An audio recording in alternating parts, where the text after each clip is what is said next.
A fresh political showdown has erupted over women's reservation with Congress MP and leader of opposition Rahul Gandhi and Union Parliamentary Affairs Minister Kiren Rijiju, trading sharp words over the implementation of the 33% quota for women in the Lok Sabha and state assemblies. Notably, the latest exchange began after Kiren Rijiju reacted to a video of Rahul Gandhi in which the Congress leader spoke about women's freedom of expression and empowerment. Kiren Rijiju called it a positive message and suggested that there had been a change of heart within Congress on women's reservation.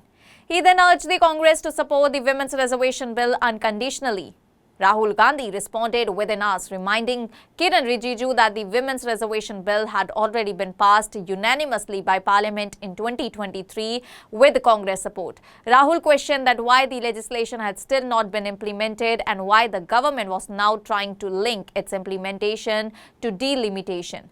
Rahul said that the 2023 law should be implemented without any condition. The political clash comes as Parliament's monsoon session remains largely deadlocked, with the government seeking opposition support for a constitution amendment bill connected to delimitation and women's reservation, and the government needs a two-third majority to pass a constitutional amendment, but the NDA does not have the numbers on its own. This has prompted Kiren Rijiju to reach out to opposition leaders, including Rahul Gandhi, in an effort to build consensus.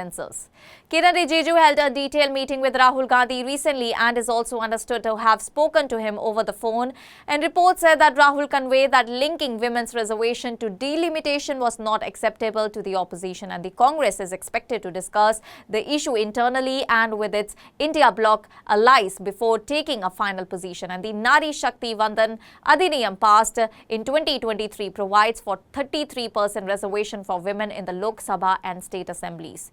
However, its implementation was tied to a future census and delimitation exercise, potentially delaying the rollout. Well, the government is now seeking changes that could enable the reservation to be implemented before the 2029 Lok Sabha elections, using the 2011 census as the basis. And the biggest disagreement, however, is over delimitation.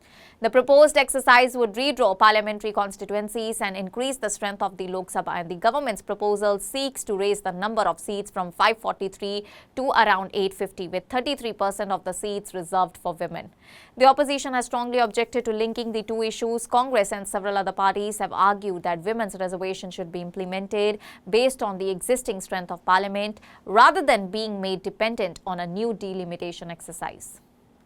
Well, they have also raised concerns that population-based delimitation could favor northern states where population growth has been higher, while potentially reducing the relative political influence of southern states.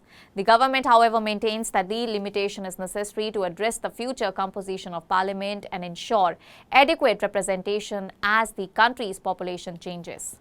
Well, an earlier attempt to pass the proposed constitutional amendment faced a setback after the government failed to secure the required two-thirds majority.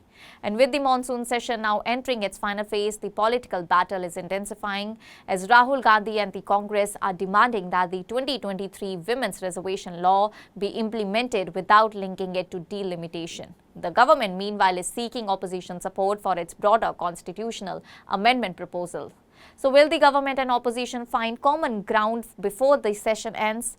Well, for now, the Rahul Gandhi and Kiren Rijiju exchange reflects a much larger political battle, one involving women's reservation, constitutional amendments, delimitation, and the future balance of political power between India's states. That's all for now. Stay tuned to the Savera for more updates. Do like, comment, and subscribe to the channel.